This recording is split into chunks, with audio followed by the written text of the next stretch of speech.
मुंडका में लापरवाही के सबब 27 जिंदगियां मौत के मुंह में चली गई। महलूकीन की शिनाख्त के लिए डीएनए टेस्ट कराया। पुलिस इमारत के मालिक की तलाश कर रही है, जबकि कंपनी मालिकान हरीश और वरुण गोयल को गिरफ्तार कर लिया गया है। इस मामले में मुख्तलिफ दिफात के तहत मुकदमा दर्ज कर लिया गया है। इमारत के लिए सेफ्टी क्लियरेंस नहीं ली गई थी। उधर एनडीआरएफ की टीमें सर्च ऑपरेशन में जुटी हुई है। 29 अफराद हनूस लापता है। इस हादसे में 10 से ज्यादा अफराद जख्मी भी हुए हैं, जो संजय मेमोरियल अस्पताल में जेर इलाज है। इस इमारत की पहली मंजिल पर मैन्युफैक्चरिंग यूनिट, दूसरी पर वेयरहाउस, जबकि तीसरी पर लैब थी। सबसे ज्यादा हलाकतें दूसरी मंजिल पर बताई जा रही है।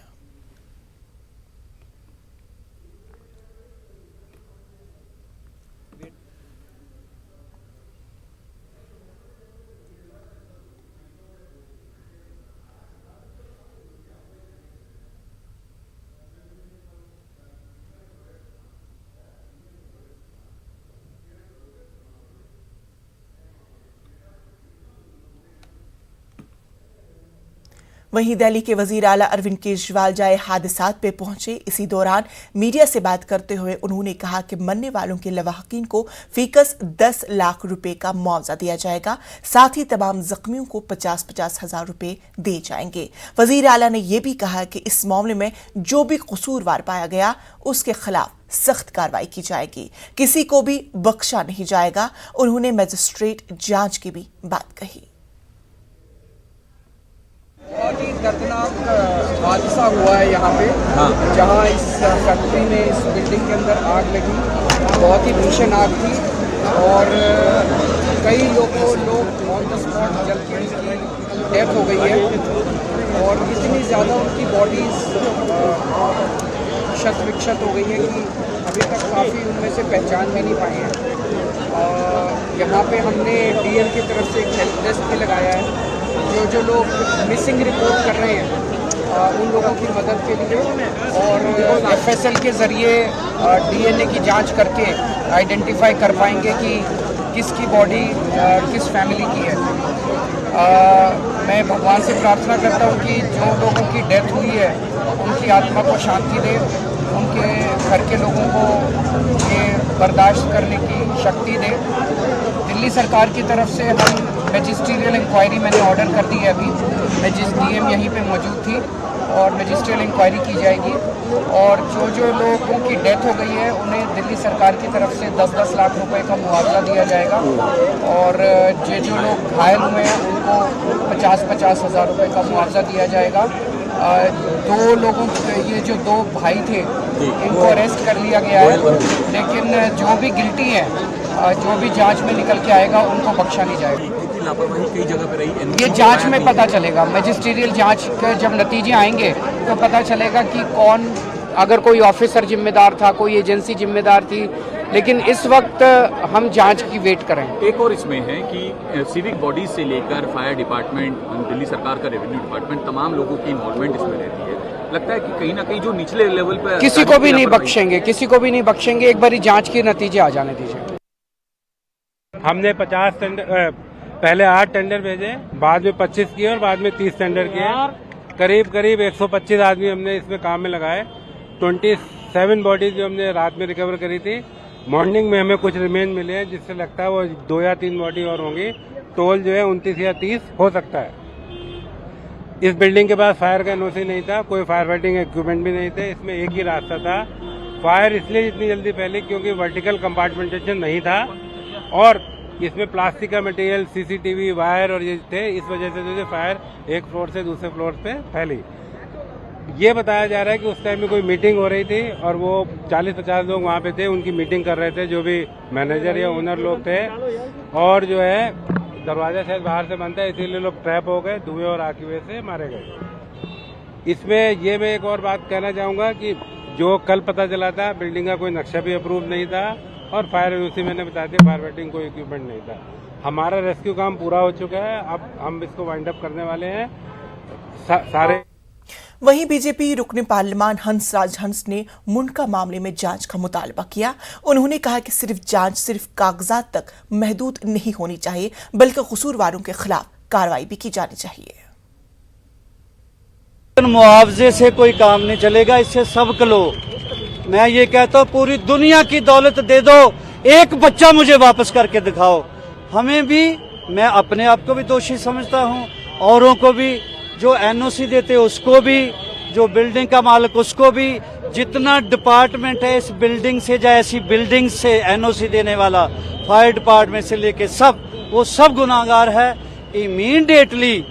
इमीडिएटली इंक्वायरी हो, वो ना हो जैसे होता है कौन आँख को चाहिए एक उम्र सर होने तक, कौन जीता है तेरी जुल्फ के सर होने तक। सदियों कभी जगजाहरी नहीं रिपोर्ट हुई, अभी कहेंगे जी एसआईटी पर उठा दी है, इंक्वायरी होगी। कभी आज तक पब्लिक को पता चला है कि किस वजह से ये आग लगी थी, या आगे हम क्या करेंगे इंतजाम? कितनी देर लोगों को मारते रहेंगे, कितनी देर हम लोगों को बेवकूफ बनाते रहेंगे? पता नहीं कितनी फैक्ट्रियां, पता नहीं कितनी जानलेवा फैक्ट्रियां हैं। अभी जाग जाओ, पहले तो, इससे पहले बहुत आग लगी है, तब जाग जाना चाहिए था। बाद में सब लोग आएंगे सियासत करने के लिए, सब लोग आएंगे, लाशों पे भी आएंगे, मैं भी आया हूँ। लेकिन मैं कहता हूँ अपने आप को सबसे पहले तो, कहते हम ना ही चंगे बुरा ना ही कोई, अपने आप को भी कहूँगा कि जो मैं कर सकता था मैंने नहीं किया, कोई और कर सकता था उसने नहीं किया, इसी वजह से ये हादसे होते हैं। नाजरीन, इस वक्त की बड़ी खबर जम्मू कश्मीर से आपको बता दें, जिला बड़गाम के ओमपुरा इलाके में सिलेंडर ब्लास्ट होने की खबर आ रही है। कई मकानात को नुकसान भी पहुंचा है। तो इस वक्त की बड़ी खबर, बड़गाम के ओमपुरा इलाके में सिलेंडर के ब्लास्ट की खबर मौसूल हुई है और जिसके दौरान कई मकानात को नुकसान भी पहुंचा है। और एक तरफ से सरापा एहतजाज पंडित कॉलोनी में और दूसरी जानिब ओमपुरा बडगाम में सिलेंडर ब्लास्ट की खबर मौसूल हुई है और जिसके दौरान कई मकानात को नुकसान पहुंचने की खबर भी मौसूल हुई है। तो जिला बडगाम के ओमपुरा सिलेंडर ब्लास्ट की खबर मौसूल हुई। ब्लास्ट के दौरान कई मकानात को नुकसान पहुंचा है। तो नाज़रीन, आपको बता दें कि एक तरफ से बडगाम में पंडित कॉलोनी में सरापा एहतजाज और दूसरी जानिब बडगाम के ओमपुरा इलाके में सिलेंडर ब्लास्ट होने की खबर भी मौसूल हुई है और जिसके दौरान कई मकानात को नुकसान भी पहुंचा है। तो इस पूरी तफसीलात के लिए हम अपने नुमाइंदे आबिद हुसैन से राबिता करेंगे। आबिद हुसैन हमारे साथ जुड़ चुके हैं। आबिद, सिलेंडर ब्लास्ट हुआ है, क्या कुछ है मजीद तफसील? जी हम आपको बता दें, ये ओमपुरा बडगाम का एरिया है। यहाँ पे कुछ देर पहले सिलेंडर ब्लास्ट हुआ है। इस सिलेंडर ब्लास्ट की वजह से 3 मकानों को नुकसान पहुंचा है, जबकि जो एक मकान है पूरी तरह से खाकसर हुआ है। पूरा जो सामान रखा है अंदर वो जल गया है और जो इसके साइड के 2 मकान हैं उनको भी काफी सारा नुकसान पहुंचा है। हालांकि जो फायर ब्रिगेड का अमला है वो यहाँ पे पहुंचा है और मकामी लोगों की मदद से जो आग है उस पर काबू पाया गया है। लेकिन एक मकान को शदीद नुकसान पहुंचा है। ताहम खुशकिस्मती की बात यह है कि कोई जानी नुकसान नहीं हुआ है। हालांकि जो आसपास का सामान था, जैसे कि यहाँ पे स्कूटी वगैरह भी रखी थी, वो भी इस आग की वजह से जल गई है। जी इंशाअल्लाह। आबिद, ये बताया कि पंडित कॉलोनी और ओमपुरा के दरमियान कितना फासला है? पंडित कॉलोनी जहाँ पे एहतजाज हो रहा है वो कुछ मतलब 1 किलोमीटर का फासला है इन दोनों इलाकों का।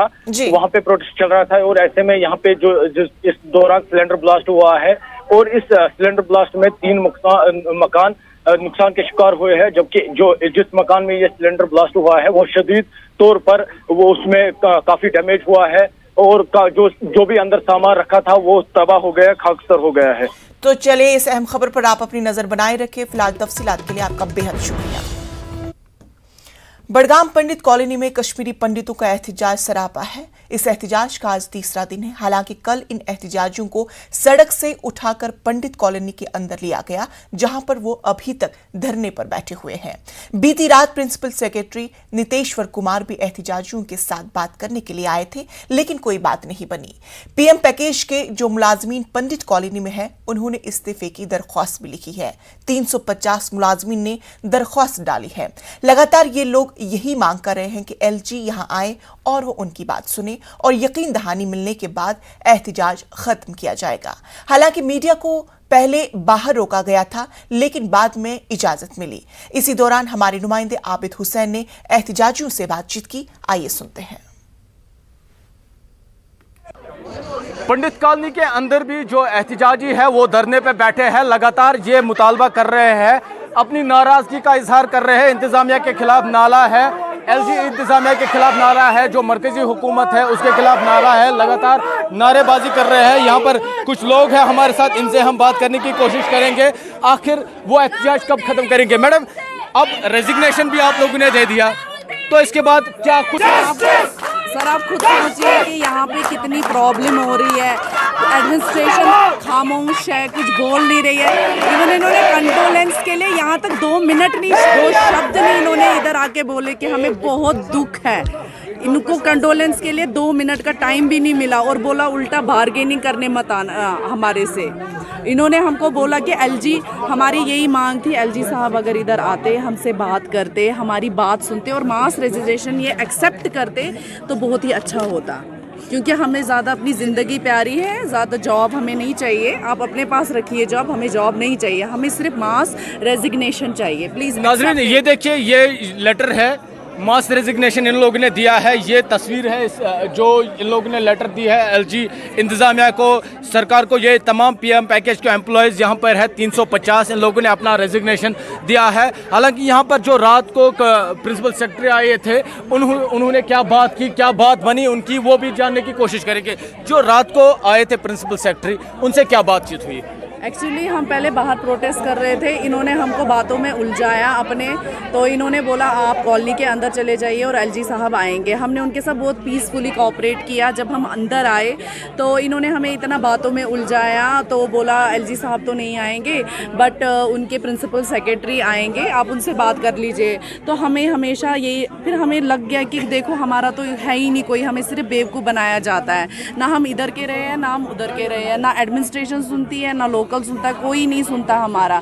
जब वो आए प्रिंसिपल सेक्रेटरी साहब, उन्होंने पहले ये एक बात रखी कि एक तो हमसे ये चीज़ें डिमांड मत करो कि आपको जम्मू जाना है, हम नहीं जा सकते हैं, हम आपको भेज नहीं सकते। ठीक है, अगर हम जम्मू नहीं जा सकते, मास रेजिग्नेशन हम इधर ही बैठे हैं, हमारा एक्सेप्ट कीजिए। तब तक हम नौकरियों में भी नहीं जाएंगे जब तक हमारा मास रेजिग्नेशन एक्सेप्ट नहीं होता। हमारी यही डिमांड है। तो मुझे बताइए, अब जिला इंतजामिया के खिलाफ आपकी नाराजगी ज़्यादा ही है, वजह क्या है इसकी?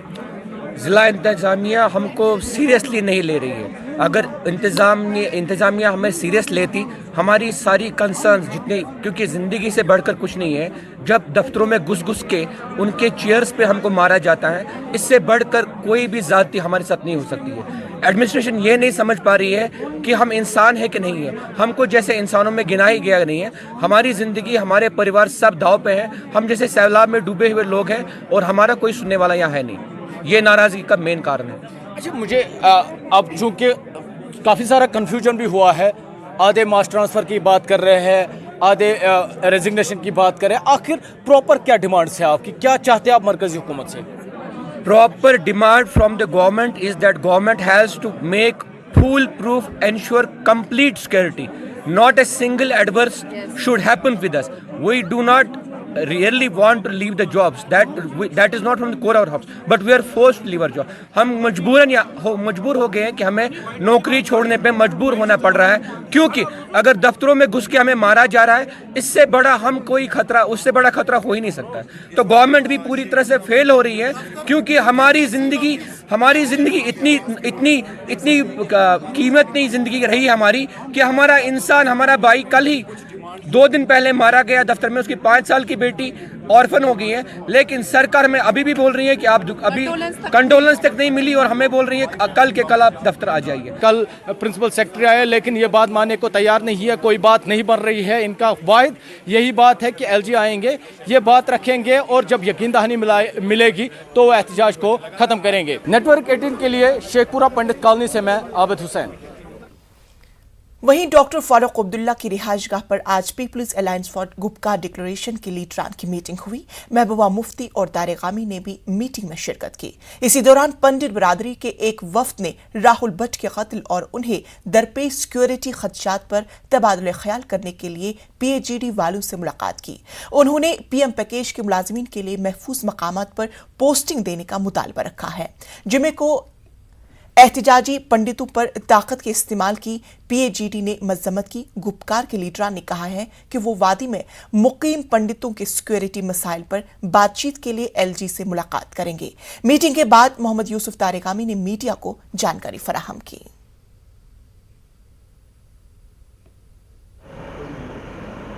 बड़ी वारदात यहाँ पेश आई, अलमनाक वारदात। अलाहुल भट्ट वो मारे गए और इस वजह से जो कश्मीरी पंडित यहाँ काम कर रहे हैं, रह रहे हैं, इन हालात में उन्होंने चाहा था कि वो अपने कंसर्न्स को पीएजीडी के सामने रखे। उनका वफद आया, हमारे साथ वो मिले और हमने कहा कि जहाँ तक हमारा ताल्लुक़ है, यहाँ के सारे लोगों का ताल्लुक़ है, यहाँ अब रोज़मर्रा की कहानी है, ये दर्दनाक कहानी आगे ही जा रही है और आज राहुल के मौत ने हम सबको हिला दिया, परेशान कर दिया, पूरी सोसाइटी को। तो इस वजह से हम आपके गम में शरीक हैं।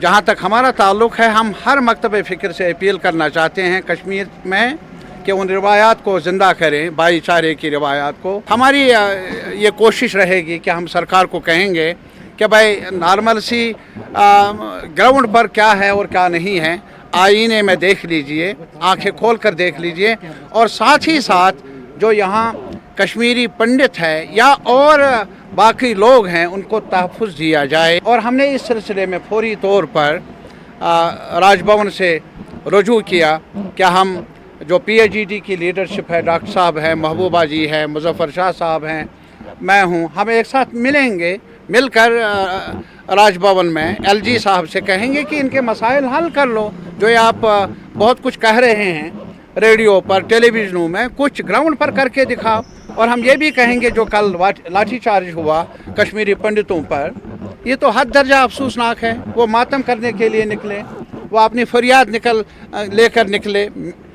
अब अपने दुख दर्द को बांटना चाहते हैं वो, तो आपने उन पर भी लाठीचार्ज किया।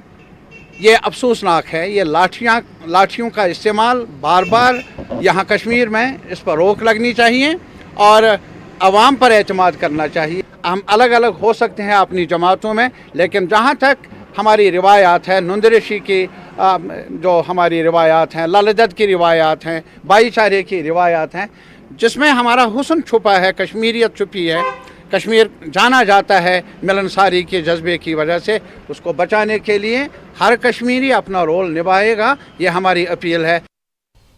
उत्तर प्रदेश मदरसा बोर्ड के इम्तिहानात आज से शुरू हो गए हैं। पूरे उत्तर प्रदेश में लाखों तलबा इम्तिहान दे रहे हैं, लेकिन मदारिस के जिम्मेदारान का कहना है कि अगर कुछ दिनों बाद इम्तिहानात शुरू होते तो इम्तिहान देने वाले तलबा की तादाद बढ़ जाती। ईद की छुट्टी के फौरन बाद इम्तिहान होने की वजह से तलबा की तादाद कमी वाक़ई हुई है। कानपुर में 10 मदारिस को इम्तिहानी मराकज़ बनाए गए हैं, जिनमें हजारों तालिब इल्म कामिल फाजिल का इम्तिहान 2 शिफ्टों में दे रहे हैं। ये इम्तिहानात तो पहले भी होते थे और इस हुकूमत में भी हो रहे हैं। बदलाव ये मिल रहा है कि सारे अधिकारी जो हैं अपनी जगह बिल्कुल टाइट हैं और मदरसा बोर्ड के इम्तिहान के ताल्लुक़ से जितने लोगों की जिम्मेदारियां हैं, जो स्टाफ मुकर्रर किए गए हैं, वो सब लोग अपनी ड्यूटी पर हैं और तलबा के अंदर भी बहुत जोश व खरोश पाया जा रहा है और उन्हें भी महसूस हो रहा है कि हम वाकई इम्तिहान दे रहे हैं। बस हम इतना कहेंगे कि बोर्ड के लोग जब इम्तिहान की तारीखें रखा करें तो थोड़ा मदरसे के ज़िम्मेदारों से मशवरा कर लिया करें कि कौन सी तारीख़ों में ये इम्तिहानात बेहतर होंगे, चूँकि यही तारीख़ जो भी आज 14 मई से रखी गई है, अगर ये तारीख़ समझिए कि 1 जून से होती या 25 मई से होती तो जो बच्चे गैर हाजिर हो रहे हैं थोड़े बहुत, ये तादाद न मिलती और पूरे बच्चे हाजिर नज़र आते, चूँकि मदरसों में बच्चे जो हैं मुख्तलिफ़ रियासतों के पढ़ते हैं। आज उत्तर प्रदेश मदरसा शिक्षा परिषद की ये परीक्षाएँ जो है पूरी तरह से संपन्न हुई हैं और प्रथम पाली में मुंशी मौलवी यानी सेकेंडरी की परीक्षाएं हैं, जिसमें अरबी भी है, फारसी भी है, और द्वितीय पाली में सीनियर सेकेंडरी कामिल और फाजिल के इम्तिहानात हैं। कानपुर शहर में इसके 10 सेंटर बनाए गए हैं और जहां पूरी तरह से परीक्षाएं हो रही हैं। उत्तर प्रदेश मदरसा शिक्षा परिषद के इम्तहानात आज से शुरू हो गए हैं। कानपुर की बात की जाए तो कानपुर में 10 सेंटर बनाए गए हैं। 10 सेंटरों पर यहाँ पर आज हम जाजमऊ के मदरसा अशरफुल में मौजूद हैं। यहाँ पर आप देखिए किस तरह से इंतजामात किए गए हैं। इम्तहान सुबह के पाली के शुरू हो चुके हैं। जिस तरह से यहाँ पर देखिए जो छात्राएँ हैं वह इम्तहान दे रहे हैं, किस तरह के इंतजामात हैं, सारे इंतजामात किए गए हैं। आज कानपुर की बात की जाए तो कानपुर में हज़ारों तलबा यहाँ पर जो है इम्तहान दे रहे हैं। CCTV की निगरानी में यहाँ पर इम्तहान हो रहे हैं। इसी तरह के इंतज़ाम कानपुर के अलग अलग मदरसों में भी किए गए हैं। जिस तरह से यहाँ पर इंतज़ाम है, यहाँ पर टीचर्स मौजूद हैं यहाँ पे अलग अलग क्लासरूम में, और ये शहर का सबसे बड़ा जो मदरसा है, यहाँ पर पूरे इंतज़ाम हैं। और दूसरी पाली में भी इसी तरह से यहाँ पर इम्तहान होंगे। कानपुर से संदीप सविता, न्यूज़ 18 उर्दू। ज्ञानवापी मस्जिद के आज का सर्वे का मुकम्मल हो गया है। आज सर्वे का पहला दिन था। ज़राए के मुताबिक हिंदू फरीक का दावा है कि सारे सबूत उनके हक में है। वाज़ेह हो कि 17 मई तक वाराणसी की सिविल कोर्ट में रिपोर्ट पेश की जाएगी।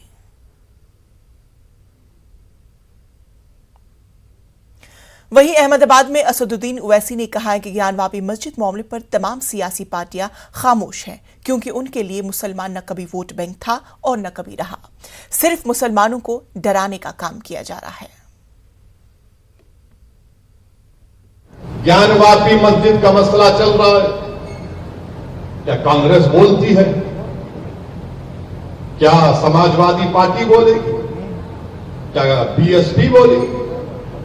कोई नहीं, सब खामोश बैठे हैं। ये इसलिए खामोश बैठे हैं कि आपका वोट बैंक नहीं है।